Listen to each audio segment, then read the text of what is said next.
hope you and your loved ones are doing as well as can be today. So today my video is 10 signs I'm chronically ill.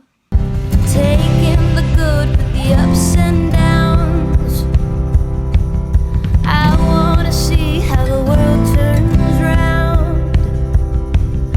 Let's go adventure in the deep blue sea. Home is with you wherever that may be. Home is with you wherever that may be.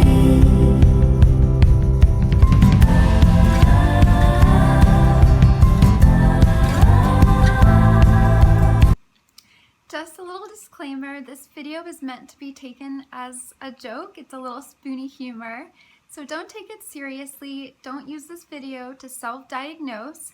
If you think you might be dealing with a serious medical condition, please seek out a medical professional, a doctor, and talk to them about what you're going through. It's not ever a good idea to self-diagnose or label yourself as chronically ill just because you think you might have some things in common with somebody else who's chronically ill. So I just wanted to put that out there. If you like this video, please give it a thumbs up, and please subscribe if you haven't already to follow me on my chronic illness journey and to see more videos like this.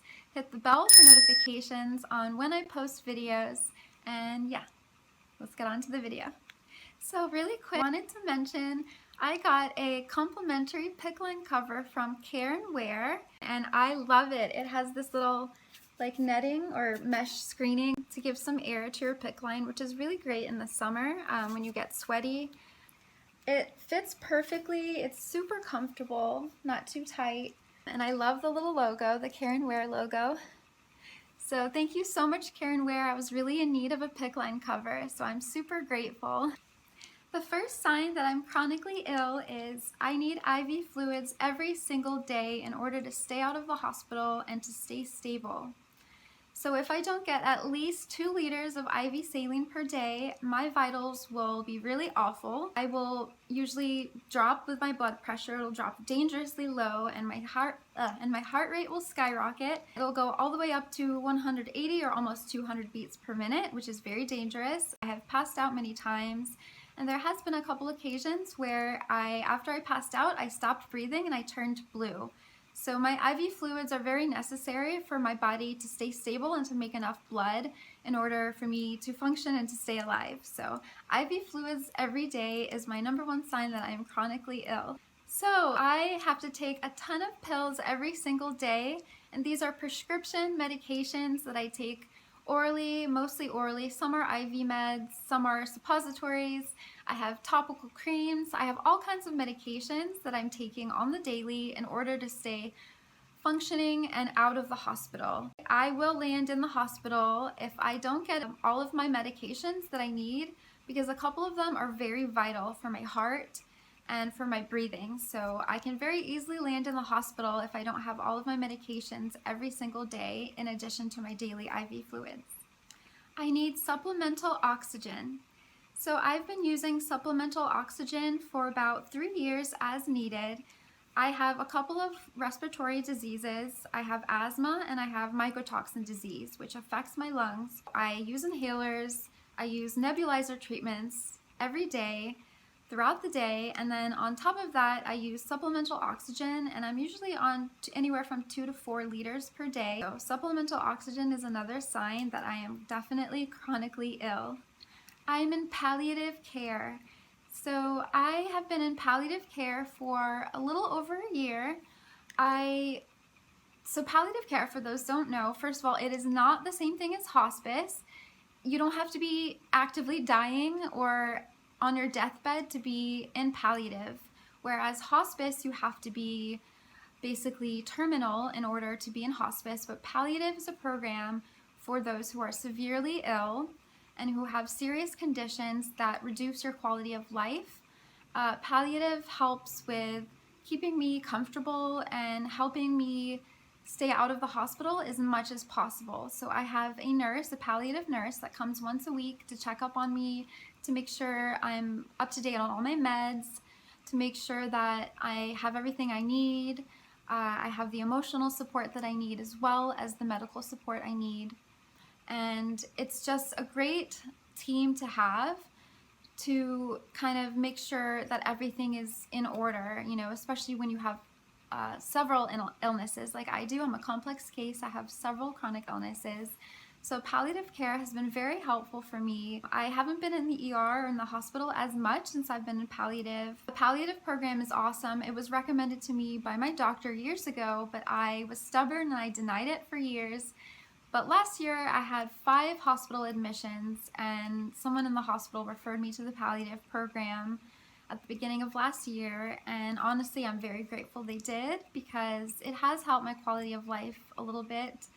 And you know, it hasn't like cured me or by any means or helped me tremendously, but it has been a support for me and my mom. So anybody who has a very serious illness, you might want to look into palliative care. Of course, you do need a referral from your doctor. So palliative care is another sign that I am definitely chronically ill. An advanced directive. So I have an advanced directive, also known as advanced health directive, or also known as a personal living will. So this is something that when I got into palliative care last year, my doctors and care team urged me to fill out, so that in case that I am not able to speak for myself what my wishes are for my treatment. So for example, if I'm in a coma, or if I'm unconscious, or just severely ill and unable to speak, I have this advanced directive, which is a legal document that I wrote out all of my wishes for my last days of life and for the treatment that I would like or not like in the case that I'm not able to speak in that moment. So I have written out my wishes for things like being on life support, being resuscitated, you know, a DNR, things like that. So this advanced directive leaves information for my doctor and medical team, like I said, on the wishes that I have for my treatment. So if I'm in a coma, I'm not going to be able to speak for myself, obviously, but they can look at my advanced directive and say, okay, she doesn't want life support, or she does want life support, or she doesn't want IV treatments past a week. All of that stuff, it's all in their power of attorneys. I have picked 2 power of attorneys. So this is very helpful because I have been in situations where I've been unconscious and I haven't been able to speak for myself. So this is very helpful, so that if I am in that situation again, or if I am dying, I will be able to die comfortably and have the treatments that I want, and I won't have treatments forced upon me that I don't want. So an advanced directive is another sign I am chronically ill. I need to sleep 12 to 16 hours a day in order to function. So I have to sleep a minimum of 12 hours per day. If I don't, I will not be able to get out of bed. I probably won't be able to do much. I probably won't even be able to be on my phone, because I need the mental and physical energy in order to do basic things that people don't even think about. So like I said, just being on my phone, speaking, listening to someone talk, eating, this all takes energy. It all takes spoons, right? So sleep is super important for me, because otherwise I won't be able to do those things. And I've noticed that, like I said, if I don't sleep at least 12 hours, it's not happening. So unfortunately, 12 to 16 hours seems to be my sweet spot for the amount of sleep I need in order to function properly. I know that I seem like I have tons of energy, but trust me, it's all mental energy, not physical. I am constantly exhausted, even when I sleep 12 to 16 hours. So if I get less, like I said, I am just not going to be able to function. Oftentimes I won't even be able to stay awake. So 12 to 16 hours of sleep a day is another sign that I am chronically ill. I am homebound and mostly bedbound. So unfortunately, I have been homebound for almost 9 years, and most of that time I have been bedridden. I don't leave the house for anything other than doctor's appointments and medical appointments, hospital visits, things like that. A few years ago, I had gotten to the point where I was able to leave the house every once in a while for maybe like grocery shopping or something like that. But now it is very rare if I get a chance to leave the apartment for anything other than the hospital or a doctor's appointment. I spend most of my time in bed, but I find things to be grateful for, things that are still good, that keep me going, and that is basically how I survived being bedbound and homebound for so long. It is hard. living within these four walls, but you get used to it and adapt. So like I said, there's always something to be grateful for, but being bedbound and homebound for almost 9 years is definitely a sign I'm chronically ill. I had to drop out of college because I got too sick to continue to go to school. So I had to drop out of college because I got too sick to keep going to my classes. I was really heartbroken because I had gotten to the point where I finally started to love school. I hated school as a kid because I was always sick, and I got made fun of for it. I was called a faker, a liar, an attention seeker. So, you know, I can make that a whole nother video, my issues with school, but in this video I'm just going to briefly talk about how I wasn't able to attend college for more than a year, and I actually had to homeschool in high school because I got too sick to keep going to school, and they labeled me as a truant and put me on probation because they thought I was skipping classes. I didn't have a diagnosis at the time other than migraines and asthma. So for them that wasn't enough. They wanted more proof, but they didn't have it, and so they labeled me as a truant.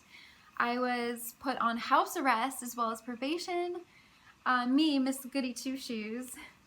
So it was quite an experience. Like I said, if you're interested in a video about my whole school experience with being sick and going to school, I'll be glad to do a video like that, so just let me know in the comments if you want to see a video like that. But yeah, I got too sick, and I think my sophomore year I started homeschooling, and I actually graduated a year early because I got ahead, because I just wanted to be done with it. I took a couple years off and then went to college, but then I started to get even more sick by the time I was in my 20s. So after a year of college, I had to drop out, and I was heartbroken. I was so passionate about learning, and I wanted to start my own photography business, and I actually had started my photography business, but then I got devastatingly ill and I had to give it all up. So not being able to attend school is another sign I'm chronically ill. I need to use medical cannabis every day in order to eat and hold my food down. So I have gastroparesis, GERD, IBS, gastritis, and intestinal dysmotility. So I have a lot of problems with my gastrointestinal system. Every time I eat, I am in a lot of pain. I get very nauseous, and oftentimes I throw up my food. There are days where I can't even hold water down, and I'm just throwing up violently, which makes me very sick. And if it wasn't for my daily IV fluids, I would be living in the hospital because I just can't eat without medical cannabis or hold the food down. So I use it pretty much every day, or as often as I can. I have a very hard time, like I said, when I don't have it because I can't properly digest my food. And if I am able to hold it down, I am in a lot of pain for hours and extremely nauseated to the point that I can't even lay down to sleep. So my nausea is a big problem, and using cannabis every day has honestly saved my life. I had gotten down to 85 pounds. I'm 5'4", so that was extremely underweight, and that happened within the matter of a month. I lost 30 pounds in 1 month. I didn't have medical cannabis at the time, but we considered a feeding tube as a solution in order to get nutrients in my body without getting sick. But we realized, because my intestines is also messed up and not working properly, a feeding tube wouldn't be that much help. I would probably still get sick and throw up my food. So thankfully, thank the Lord, we found a great natural alternative, which is medical cannabis. It has been so helpful for me and has truly saved my life. I am miserable without it. Like I said, I get really nauseous. I often throw up. So I would absolutely have a feeding tube right now, or even be on TPN, if I didn't have medical cannabis to help me to eat and hold down my food. I know it's not for everybody, but for me, it's definitely necessary in order to eat and to hold my food down. So medical cannabis is another sign that I'm chronically ill. Because I have several chronic illnesses, I am not able to have kids. I know I look very young. I have gotten, "Are you a teenager?" But actually I am about to be 33 next month. And I have had several people ask me, even strangers, if I have kids or if I will ever be able to have kids. And the answer is no. Unfortunately, my body is not able to have kids. I have something called adenomyosis, which is basically like endometriosis, and they think I have endo, but I haven't had the laparoscopy to confirm this. But because of my adenomyosis, I was told by a gynecologist that it would be very difficult for me to get pregnant. And then she said, if you are able to get pregnant, which would be very difficult, you will most likely have a miscarriage. Because of my genes, I have a high chance of miscarrying. And then, if I am able to carry a child to term, there is a 50% chance that my child would have the illnesses that I have because my illnesses are genetic. So I do not want to pass down these diseases to anyone. That is not something I want to do. Taking care of myself is a full-time job. So, I do treatments around the clock. So having a child would just be nearly impossible, even if my body was able to do it. So unfortunately, because I am chronically ill, I am not going to have kids. Alright guys, those are my 10 signs that I'm chronically ill. If you have any signs that you're chronically ill that weren't mentioned in this video, please list them down below. I'd love to hear them. Stay safe. I love you to pieces. I'll see you next time.